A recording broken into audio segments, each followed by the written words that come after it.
Welcome back to the 2-Minute Warning. Today I'm looking at the Las Vegas Raiders and determining whether or not I think they should pursue trading for wide receiver Julio Jones after supposedly being on the trading block. Nothing is official yet, and there's some cap issues the Falcons have to figure out, but it's at least worth making conversation about the topic. But before getting into the topic, I want to hear from those of you viewing, question for those of you viewing.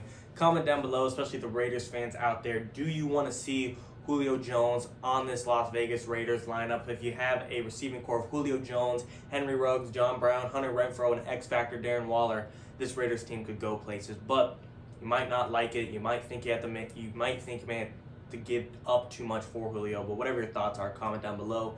And getting into my opinion, like I said, there are a couple contingencies and a lot of variables you have to consider when determining a Julio Jones trade, because supposedly the cap situation works out to where if the Atlanta Falcons trade Julio Jones after June 1st, they save $15 million in cap space. But if they trade him before June 1st, they take a $23 million cap hit. So therefore, there's a good chance if the Raiders are looking to trade draft capital, it'll be for 2022, not 2021. And if they were to make a trade before June 1st and wanted to include this year's draft capital, they would have to make a huge, or give the Falcons a huge offer, a huge price in order for them to take the $23 million cap hit. Looking at the Falcons, after June 1st, they have incentive to get rid of Julio Jones. They saved $15 million, but beforehand, if they want to trade him away, they're going to take a $23 million cap hit, and for that to be worth it to them, they need some big value market tickets or big value picks, big value players, or whatever it is, for them to be willing to take that type of cap hit. And to me, the Raiders are not in a position to give up their first rounder, and that is also another variable. What is Julio Jones valued at? To me, I think a lot of people forget how good Julio Jones is. If he's healthy this year, he's 32, going on 33, and he's had some injuries in this past year and past 2 years, kind of. He's had some hamstring issues, but Julio Jones, 32 or not, when healthy, he is a top 5 receiver in the league, and I don't think a first rounder, I'm not sure he's worth a first rounder right now, especially him being on a 1-year deal. But if the Falcons are set in stone on that, I think it's still at least worth considering it. If I'm the Raiders, I'm not giving up my first rounder for Julio Jones because the Raiders have too many holes on their team. Derek Carr is not the issue. Josh Jacobs in the run game is not the issue. The receiving core, it's not the greatest in the NFL by any means, but it's not the issue either. When you got speedy Henry Ruggs and John Brown, Hunter Renfrow, who's still pretty young, and then the X-Factor Darren Waller, who's a top 3, top 2 tight end in the league. Receiving core, it's not the best, like I said, but it is not the issue. The Raiders have a lot of other problems on this team. They could fix up the offensive line a little bit after getting rid of a couple players, losing Rodney Hudson. Defense, they signed Yannick Ngakoue to create some pass rush, but I believe they have the 17th pick in the first round of this draft. They really need to take that pick and execute. In my opinion, on the defense, maybe pick up a Caleb Farley, a guy that has some risks to him, but has number 1 corner upside, possibly another pass rusher, Kwity Paye, Micah Parsons to kind of become a linebacker that captains that defense.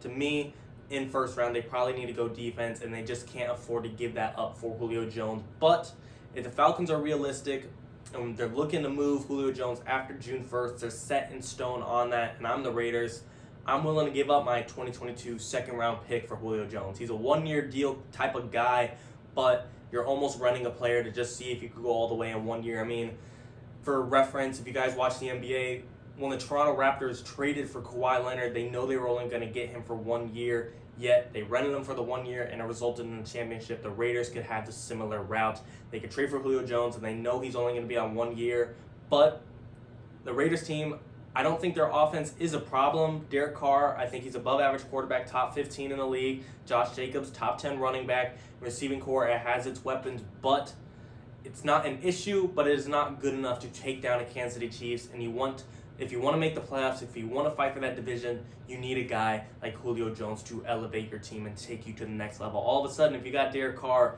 throwing a Julio Jones and Darren Waller and then speedy Henry Ruggs on a couple burnout routes, and then you got Josh Jacobs in the backfield, Kenyon Drake as well, and a very cerebral head coach in John Gruden, that is an offense that could possibly threaten the Kansas City Chiefs. We saw the Raiders split it with the Chiefs last year, and even on the loss, it was a close game that came down to a final drive. Chargers aren't going to be fun to deal with by any means either, but it is going to be a competitive division. in a sense of who's second, third, and fourth best. I think first best easily goes to the Chiefs.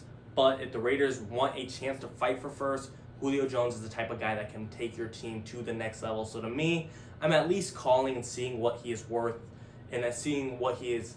I'm at least calling and seeing what he's going to cost. Like I said, I'm not trading a first rounder. The Raiders have too many holes on defense that they need to fill 100%. The offense is not the issue. This is just kind of like a complimentary add in Julio Jones if they get him. But if the Falcons after June 1st are only asking for a second or a third round pick in 2022, and I'm the Raiders, I'm jumping on it for a 1-year aggressive push, especially if you look at the draft. Come June 1st, you're able to evaluate your rookies a little bit better. Say you get a Micah Parsons or Kwity Paye, and you're like, this guy is going to help our defense, and we could make a playoff push, a wild card push, let alone without Julio Jones. Maybe if we add him, now we can make a deep playoff run. I think after the draft, after the Raiders possibly evaluate some of their rookies, see if they could pick up 1 or 2 more free agents that are just floating out there, maybe a Justin Houston, maybe a Richard Sherman. I mean, those guys aren't going to change your team, but they're not going to hurt it. Raiders have a lot of options to at least explore still, and to me, Julio Jones is one you have to consider. Like I said, he is a top 5 player when he's healthy, in my opinion, at receiver. And in the NFL, if you get any player at any position in their top 5 at their position in the NFL, it doesn't matter if it's lineman, receiver, running back, corner, if you get that type of guy on your team, it is going to impact you for the better. And the Raiders, if they want to make a push for the playoffs, if they want to stand any chance against the Chiefs, Julio Jones is a electric type of player that could really give you the shot to do it. And yes, there is risk. He's getting up there in age. He's 32, going on 30. He has had injuries in these past years, but you have to be aggressive. You have to take the gamble. You have to take the risk if you want to try and stand a chance against the Kansas City Chiefs, against the LA Chargers, and against the Denver Broncos. The AFC West is a tough division, and none of those teams are going to be a joke by any means in 2021. And the Raiders, you got to get with the times. Not saying you're a bad team, but Julio Jones could really give you a chance to make a playoff push, and I'm going to at least see what he costs before June 1st and after June 1st. Maybe the Falcons are okay with taking the $23 million cap hit, but they just want to make it worth their while. Maybe they want a second and third, excuse me, if the trade were to happen before June 1st, yet if they, in 2021, yet if they waited till after, they're willing to take just a second. We just have to call, you just have to see, at least see what he costs. If I'm the Raiders, I'm at least seeing what this price is going to be. Excuse me. But overall, it can't hurt to find out. I'm at least looking into it. I think he could possibly be enough to make this Raiders team a playoff team, but we'll have to see come draft day if it happens, after June 1st if it happens. And the Falcons, I mean, there's been speculation before about Julio Jones being traded, but the conversation doesn't come up for no reason. They're taking calls. Raiders, you need to be one of those phone calls. But like I said, guys, I want to hear from you. Do you think, or do you want to see Julio Jones on this Raiders team? If so, what are you willing to give up for him? Are you willing to give up first, a second, third, fourth, fifth?